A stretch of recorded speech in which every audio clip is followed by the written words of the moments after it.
ये झुंझुनू की संपत्ति देवी, जिसका पति भारतीय सेना में तैनात है। दोनों में फर्क सिर्फ इतना है कि वो देश की सेवा कर रहा है और ये प्रेमी की। आरोप है कि इसने अपने आशिक के साथ मिलकर अपने देवर को ठिकाने लगाने का प्रयास किया है। कारण यही है कि इसका देवर अपनी भाभी को प्रेमी के साथ देख लिया था। चलिए आपको पूरा मामला बताते हैं। राजस्थान के झुंझुनू में रहने वाली संपत्ति देवी की शादी 8 साल पहले हुई थी भारतीय सेना में तैनात जवान पवन से। पति साल में 1-2 महीने के लिए छुट्टी पर आता है और जब वो वापस गया तो उसकी गैर मौजूदगी में इसकी दोस्ती हुई पड़ोस में रहने वाले जितेंद्र से। नंबर एक्सचेंज हुए और मुलाकातों का सिलसिला चलने लगा। इनके लिए हर हफ्ते रूम लेना सामान्य बात हो गई थी।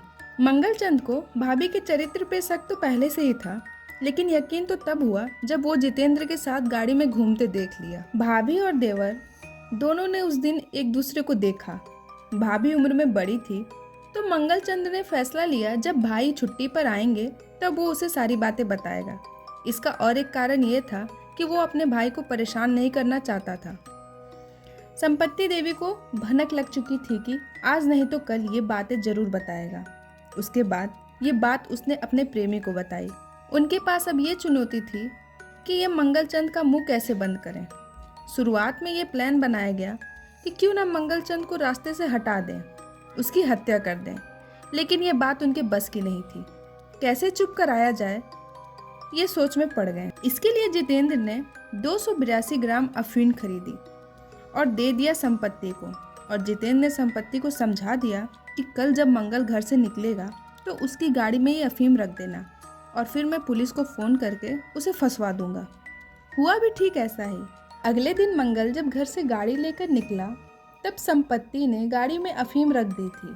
उसे घर से निकले 10 मिनट ही हुए थे, तभी जितेंद्र ने थाने में फ़ोन करके बता दिया कि इस नंबर की कार है और इस कार से अफीम की सप्लाई की जा रही है। पुलिस सूचना के आधार पर गाड़ी का पीछा करती है और फिर तलाशी के दौरान प्राप्त हुई 282 ग्राम अफीम।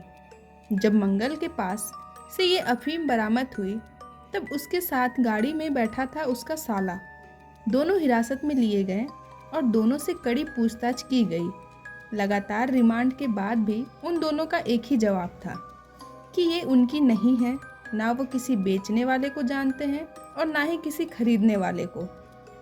तब पुलिस ने पूछा कि ये काम किसका हो सकता है, तो मंगल ने शक जताया पड़ोस में रहने वाले जितेंद्र पर।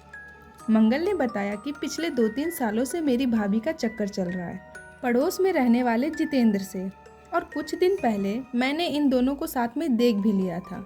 हो सकता है उन्होंने बदला लेने के लिए ऐसा किया हो। और पुलिस ने जब सूचना देने वाले नंबर की जांच की तब वो नंबर जितेंद्र का ही निकला। अधिकारी समझ चुके थे कि मंगल को फंसाया जा रहा है। फिर पुलिस की एक टीम जितेंद्र के घर पे भेजी गई और उसे गिरफ्तार किया गया। पुलिस के रिमांड में जितेंद्र ने बताया कि उसका पड़ोस की औरत के साथ अवैध संबंध था। मंगल ये सब जान चुका था, इसलिए उसे फंसाने के लिए ये सब किया गया था ताकि संपत्ति के अफेयर के बारे में उसके पति को पता न चले। पुलिस ने फिलहाल जितेंद्र और संपत्ति को गिरफ्तार कर लिया है। उनके ऊपर एनडीपीएस की विभिन्न धाराओं के तहत मामला दर्ज हो चुका है। फिलहाल देखने वाली बात यह है आगे इस केस में क्या होता है। आपकी इस केस को लेकर क्या विचारधारा है, हमें कमेंट बॉक्स में ज़रूर बताएं।